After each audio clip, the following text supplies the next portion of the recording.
Hello students, welcome to my YouTube channel. बेटा आज हम लोग स्टार्ट करने जा रहे हैं अपनी NCERT line by line frame problem series.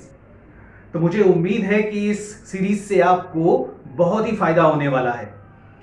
मैं समझता हूं कि जितने भी line by line questions NCERT से बन सकते हैं, तो वो क्वेश्चन अगर पूछा जाता है तो मैं जितने फ्रेम कर रहा हूं क्वेश्चन, इसके अलावा और कोई क्वेश्चन अच्छा नहीं बन पाएगा। तो बेटा हम लोगों का ये सेशन बहुत ही इंपॉर्टेंट और बहुत ही एक्साइटिंग होने वाला है। आज हम लोग स्टार्ट कर रहे हैं अपना first chapter units and measurement. तो उसका पहला क्वेश्चन ये रहा आपके सामने, what is the internationally accepted reference standard. चार ऑप्शन दे रखे हैं, पूछ रहे हैं इनमें से कौन सा सही है। स्क्रीन को पॉज करके सॉल्व करने की कोशिश करिए, फिर मैं आपको सॉल्यूशन देता हूं।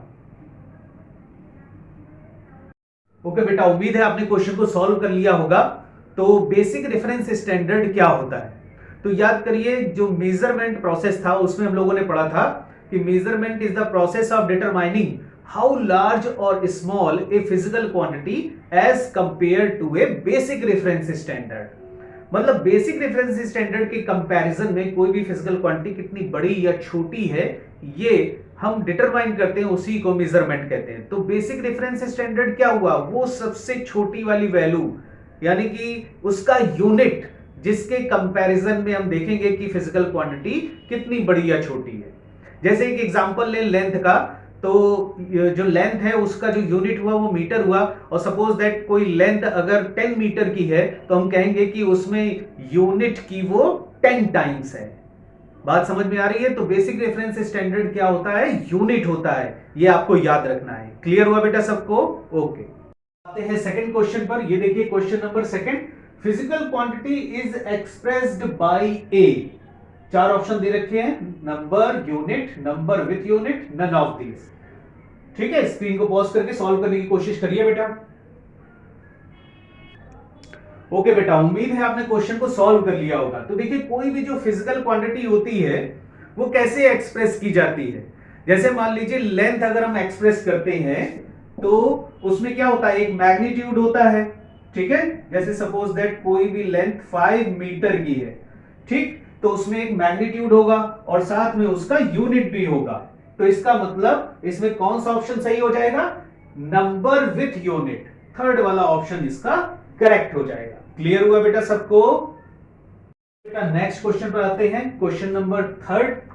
देखिए दे रखा है, why we need only a limited number of units for expressing all the physical quantities. चार ऑप्शन आपको दे रखे हैं, स्क्रीन को पॉज करके सॉल्व करने की कोशिश करिए कि कौन सा ऑप्शन सही होगा। ओके बेटा, उम्मीद है आपने क्वेश्चन को सॉल्व कर लिया होगा। ठीक है, देखिए क्वेश्चन है कि why we need only a limited number of units for expressing all the physical quantities. Limited number of units की जरूरत क्यों पड़ती है सभी फिजिकल क्वांटिटी को रिप्रेजेंट करने के लिए? तो उसमें इसका रीजन ये है कि बेटा कई सारी जो क्वांटिटीज होती है वो आपस में इंटर रिलेटेड होती है। तो इस वजह से हमें कम यूनिट्स की जरूरत पड़ती है, क्योंकि वो जो इंटर रिलेटेड क्वांटिटीज है उनके यूनिट भी सेम होते हैं। जैसे मान लीजिए स्पीड है, तो स्पीड का यूनिट क्या हुआ, मीटर पर सेकेंड। इसी तरीके से अगर वेलोसिटी है तो उसका भी यूनिट भी मीटर पर सेकेंड। तो ये दोनों आपस में इंटर रिलेटेड है।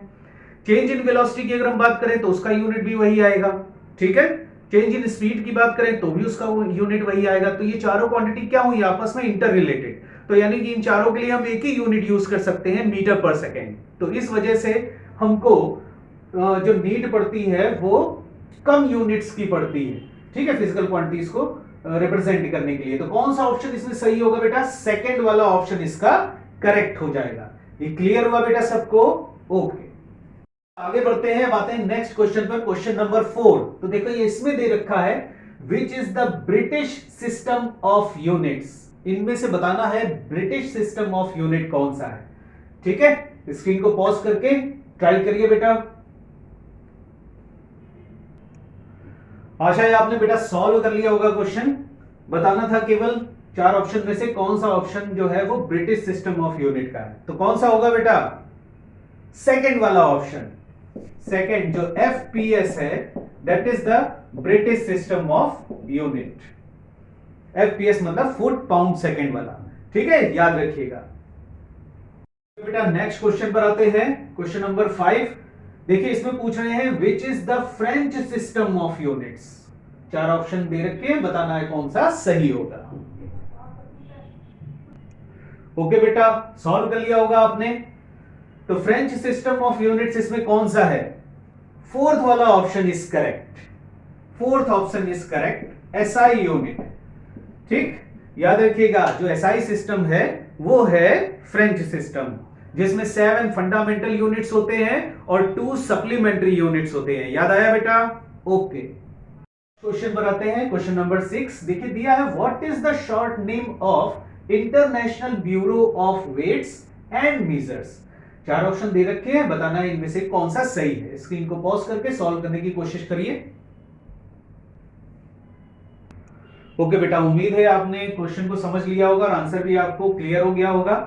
देखिए इसका जो नाम है बेटा वो एक फ्रेंच लैंग्वेज पर बेस्ड है, उसी पर ही इसका शॉर्टकट बनाया गया है। ठीक है, तो उसमें देखिए क्या होता है कि ये ब्यूरो पहले आता है, ब्यूरो इंटरनेशनल, और फिर उसके बाद डेस्पॉइट्स इट मेजर्स। इसका जो पूरा नाम फ्रेंच लैंग्वेज में है वो ये है बेटा, तो इसी पर आधारित इसका शॉर्टकट बनाया गया है। तो इसमें जो सेकंड वाला ऑप्शन है वो सही है, यानी ब्यूरो ऑफ इंटरनेशनल डेस्पॉइट्स इट मेजर्स, यानी कि BIPM। ठीक है, क्लियर हुआ बेटा सबको? ओके, तो बेटा नेक्स्ट क्वेश्चन पर आते हैं, क्वेश्चन नंबर 7। ये क्वेश्चन भी पिछले वाले क्वेश्चन से मिलता जुलता है। देखिए पूछ रहा है what is the short form of general conference on weights and measures. 4 option दे रखे, बताना है कौन सा सही है। ट्राई करो। ओके बेटा, उम्मीद है ये क्वेश्चन भी आपने सॉल्व कर लिया होगा। ये भी बेटा पिछले वाले क्वेश्चन की तरह उसी फ्रेंच लैंग्वेज पर ही बेस्ड है। तो इसका शॉर्टकट क्या बनेगा? देखो कॉन्फ्रेंस पहले आ जाएगा और उसके बाद आ जाएगा जनरल, और फिर डेस्पॉइट्स इट मेजर्स। ठीक है, तो इसका शॉर्ट फॉर्म बनेगा CGPM। तो थर्ड वाला ऑप्शन इसका करेक्ट हो जाएगा। क्लियर हुआ बेटा सबको? पर आते हैं बेटा, विच इज सुप्रीम अथॉरिटी। बताना इनमें से कौन सी सुप्रीम अथॉरिटी है।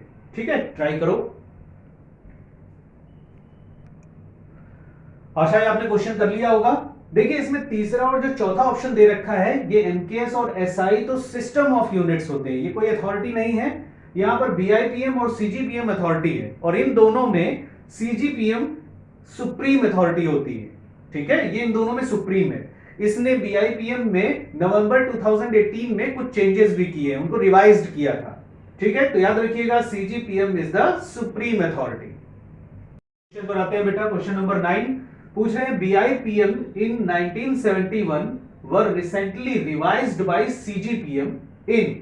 BIPM को रिवाइज किया गया था जो 1971 से चला आ रहा था, तो CGPM ने उसको रिवाइज किया था। तो पूछ रहे हैं किस ईयर में उसको रिवाइज किया गया था। ठीक है,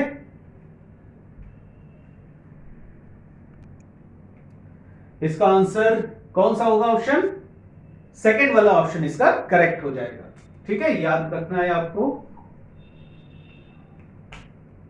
क्वेश्चन नंबर 10 पर देखिए इसमें पूछ रहे हैं which system of unit is follow in NCERT book. इन चारों में से कौन सा सिस्टम ऑफ यूनिट जो है वो NCERT बुक में फॉलो होता है।